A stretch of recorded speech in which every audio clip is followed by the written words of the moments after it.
कोई भी लड़की ने कभी सोचा नहीं होगा कि वो गाने गाएंगी या वो स्टेज पे चढ़ेंगी। मैं लोगों के लिए दरवाजे खोलूँगी कि लोग अपनी बेटियों को उस तरह से नहीं रोकेंगे और उस तरह से नहीं गलत बातें कहेंगे जो मैंने सुनी है। ये मुझे लगता है मौसीकी मुझे अल्लाह की तरफ से एक तोहफे की तरह मिली है। नकल मैं बहुत अच्छी करती हूँ, तो ये बचपन से मेरी एक आदत थी। हो गई मैं जोगन तेरी हो गई। सबसे पहले तो ये बताएं कि आप सुना है अपना म्यूजिक एल्बम ला रही हैं जी। तो इस जमाने में जब लोग एक एक दो गाने रिलीज कर रहे हैं, या आपको पूरा एल्बम रिलीज करने का ख्याल कैसे आया? मुझे इसलिए आया क्योंकि as a singer, as a गुलकारा, मुझे लगता है ये मेरी ड्यूटी है कि मैं एल्बम लाऊं। क्योंकि सिंगल्स का दौर बेशक आया होगा, लेकिन अगर मेरी आप जॉब डिस्क्रिप्शन देखेंगे तो वो यही है कि मुझे एल्बम के साथ आना चाहिए। क्योंकि एल्बम में मेरे हैं 10 गाने, इसका मतलब है कि ज़्यादा कंटेंट होगा, ज़्यादा मेरे गाने होंगे बाहर, और जो मेरे लिसनर्स हैं, जो मेरी ऑडियंस है, वो उनके लिए ये बहुत अच्छा गिफ्ट है और उनके लिए एक बहुत अच्छा सरप्राइज़ है। वो बड़े खुश होंगे मेरे 10 गाने देखकर। तो एक हुंजा की लड़की के लिए इस तरह मौसीकी को अपना पेशा बनाना कितना मुश्किल था? बहुत मुश्किल था। और अभी तो मैं नहीं कहूँगी है, क्योंकि अब तो मेरा एक अपना स्टांस है और अब एक इंडिपेंडेंट मैं एंटिटी हूँ। लेकिन यस, बहुत मुश्किल था। और क्योंकि हमारे इलाके से कोई भी लड़की इस तरह मीडिया इंडस्ट्री में नहीं आई, और कोई भी लड़की ने कभी सोचा नहीं होगा कि वो गाने गाएंगी या वो स्टेज पे चढ़ेंगी, क्योंकि वहाँ ये चीज़ें बहुत उनके लिए बुरी समझी जाती थी। और मैं मतलब दिमागी तौर पे मैंने ये अपना आप को मना लिया था कि मैं एक ऐसी चीज़ करने जा रही हूँ जो कि लोगों को लोग मेरे लिए मसले करेंगे, लोग बातें करेंगे। लेकिन मेरी अम्मी जान ने एक वाक़या मुझे बताया था जिससे मुझे बड़ी हिम्मत आई थी। कि कहते हैं कि मेरी मम्मी के टाइम पे वहाँ हुंजा में एक औरत नर्स बनने जा रही थी, और उस टाइम पे नर्सिंग को बुरा माना जाता था। And she was the first one, वो पहली नर्स थी। और लोगों ने काफ़ी बातें की उनके बारे में, लेकिन इवेंचुअली क्या हुआ कि वो ज़बरदस्त हो गई अपनी जॉब में, और वो मतलब Aahista Aahista even money wise, पैसा वाइज भी वो बहुत अच्छी होती गई, और अपने माँ बाप को वो बाहर मुल्क लेके चली गई। एंड उसके बाद का और आज का दिन है, सब कहते हैं कि अपनी बेटी को ये नर्स बनेगी। तो मैंने सोचा कि फिर चलो, एक उन्होंने भी शुरुआत की थी, अब ये एक मैं शुरुआत करूँगी कि मैं लोगों के लिए दरवाजे खोलूँगी कि लोग अपनी बेटियों को उस तरह से नहीं रोकेंगे और उस तरह से नहीं गलत बातें कहेंगे जो मैंने सुनी है। तो उन सब के लिए जो जितना सुनाना था वो मैंने सुन लिया है। तो अब मैं उम्मीद करती हूँ कि लोगों के दिमाग खुल गए होंगे।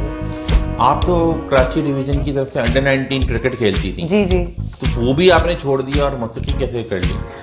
मैं शायद नहीं छोड़ती अगर मेरे वालिद मुझसे ना छुड़वाते, क्योंकि मेरे वालिद को हमेशा से मेरे पढ़ाई के अलावा वाली एक्टिविटीज़ से बहुत मसले थे। क्योंकि वो दूसरों सोसाइटी को बड़ा देखते थे, वो फलाने के बच्चों को कुछ और बनता देखते तो अपने बच्चों को कंपेयर करते थे। तो इस चक्कर में उन्होंने कहा कि तुम किस काम में लग गई हो, लोग यहाँ डॉक्टर बन रहे हैं, तुम यहाँ पे खेल रही हो।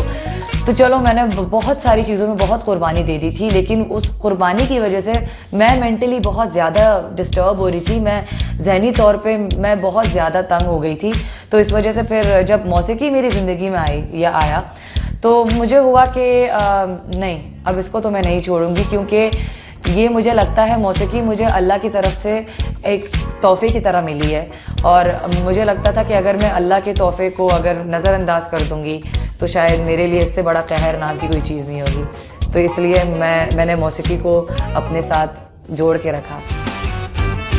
क्यों मैं ज़ियाकार बनूं, सूद फरामोश रहूं, फिक्र पर्दा न करूं, ये बताएं कि आपको जो शोहरत है वो तो शिकवा जवाब शिकवा से मिली, जो आपने कोक स्टूडियो में गाया था, उसकी क्या तारीख है, उसकी क्या कहानी है, वो आपने कैसे गाया?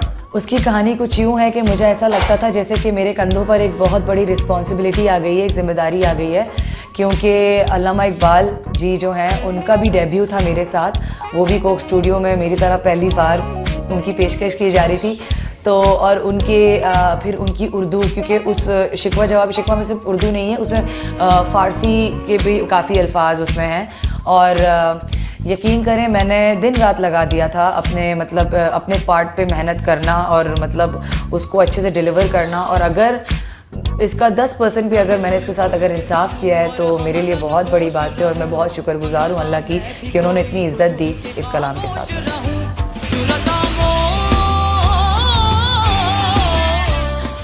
उर्दू आपकी मादरी ज़बान नहीं है जी आपके घर में भी नहीं बोली जाती, नहीं। तो ऐसे किस तरह आपने ये कलाम पढ़ लिया फिर? मुझे लगता है इसका ज़्यादा क्रेडिट जाता है मेरी अपनी मदर टंग को, मेरी अपनी ज़बान को, मादरी ज़बान को, क्योंकि मेरे ही बुरुशस की जो ज़बान है उसमें बहुत मुश्किल अल्फाज हैं, बहुत मुश्किल। उसमें कुछ ऐसे अल्फाज हैं जो शायद आप भी ना बोल पाएँ, इस तरह के अल्फाज हैं। तो उसकी क्योंकि वो प्रोनाउंसिएशन इतनी हैवी है, उसकी वजह से मेरे लिए आसान था उर्दू के अल्फाज़ों को उठाना, उनको बोलना और फ़ारसी के अल्फाज़ों को डिलीवर करना। तो मेरे लिए लगता है कि मेरी मादरी ज़बान बहुत काम आई है। हमद से थोड़ा सा गिला भी सुन ले, उबरे हमद से थोड़ा सा गिला भी सुन ले। आपके एल्बम की तरफ आते हैं जी। किस किस्म की मौसीकी है इसमें? रॉक, पॉप, देसी, विलायती, क्या अंदाज अपनाया है? क्योंकि मैंने बात की कि अल्लाह का तोहफ़ा है मेरे लिए म्यूज़िक, तो इसीलिए ये एल्बम भी ज़्यादातर इसका रुझान सूफ़ी की तरफ है, लेकिन सूफ़ी रॉक की तरफ है, क्योंकि मेरे दो बड़े लीथल किस्म की इंस्पिरेशंस हैं। एक आबदा परवीन हो गई और एक अली अज़मत हो गए, तो समझ लें कि एक उसका मिक्स ऑफ जो है वो मेरा एल्बम है जो सूफ़ी रॉक है। और आपको काफ़ी उसमें कलाम मिलेंगे जिसमें हम बहुत मतलब अपने हकीकी खुदा से बात कर रहे हैं, लेकिन एक अलग अंदाज से, रॉक के अंदाज से, और भी बहुत ज़्यादा फ्लेवर्स बल्कि आपको मिलेंगे मेरे एल्बम में। तो मुझे पूरी उम्मीद है कि आप बोर नहीं होंगे एल्बम से। Sufi rock, Sufi rock is the main चीज़ है। जो खोजे खो जाए, जो अपने ही मन में डूबे वो पाए, हो मियाँ हो अल्लाह। से पहले जो आपने सिंगल्स निकाले जी जी। तो उसमें तो आपने कोई सूफी रॉक की तरफ ज़्यादा तवज्जो नहीं दी।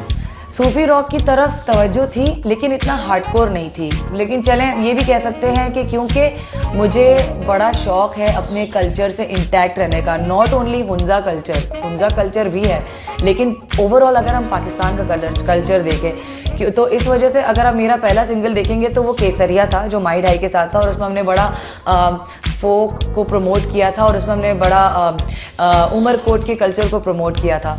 तो मुझे है कि अपने म्यूज़िक के थ्रू मैं जो कुछ डिस्कवर कर सकूँ कल्चरली, अपने पाकिस्तान को डिस्कवर कर सकूँ और अपनी आइडेंटिटी को डिस्कवर कर सकूँ, तो वो मेरे लिए मेरा जॉनर है।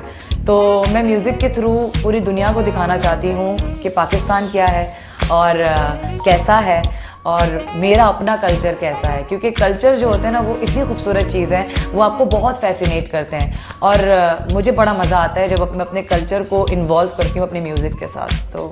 तो इसमें उर्दू के अलावा किस ज़बान में गाने हैं? एल्बम के अंदर उर्दू के अलावा पंजाबी है, सिराइकी है, और ज़्यादा एक्स्ट्रा ज़बान हमने इस्तेमाल नहीं किया। हमने सोचा कि पहली एल्बम में इसको थोड़ा सा हम इतना ही सिंपल रखते हैं, वरना मैंने अपने सिंगल्स मारवाड़ी ज़बान में भी किए हैं और काफ़ी लैंग्वेजेस हैं। बट ये वाला जो है ये आपको पंजाबी भी मिलेगी, थोड़ी सी सिराइकी भी मिलेगी और उर्दू ज़्यादा है। आपने अपनी मादरी ज़बान में कोई गाने नहीं गाए? मादरी ज़बान में मैं एक सिंगल निकाल चुकी हूँ या मौला के नाम से, और अल्हम्दुलिल्लाह उस पर काफ़ी सिर्फ बुरुशस्की और हुंजाई लोगों का ही नहीं, लेकिन जो आम लोग हैं जो बुरुशस्की नहीं बोलते हैं उनका भी बहुत ही प्यारा रिस्पॉन्स आया था। मौला तू नूर है मौला या मौला या जिसकी वजह से मेरा अगला प्लान ज़रूर है कि मैं अपनी मादरी ज़बान में भी एल्बम ज़रूर निकालूंगी, लेकिन शुरुआत फ़िलहाल इससे करूंगी, लेकिन आगे जाके इंशाल्लाह आपको बहुत चीज़ें बुरुशस्की में भी सुनने को मिलेंगी। कोई ऐसा गाना जो आप सुनाना चाहें इस वक्त? ये एक ट्रैक है जोगन, अच्छा लगता है मुझे, मैंने काफ़ी 2-3 जगह इसको गाया है, तो मैं सोचा मैं यहाँ पे भी यही गा दूँ। सो इट गोज़ लाइक, हो गई मैं जोगन तेरी हो गई,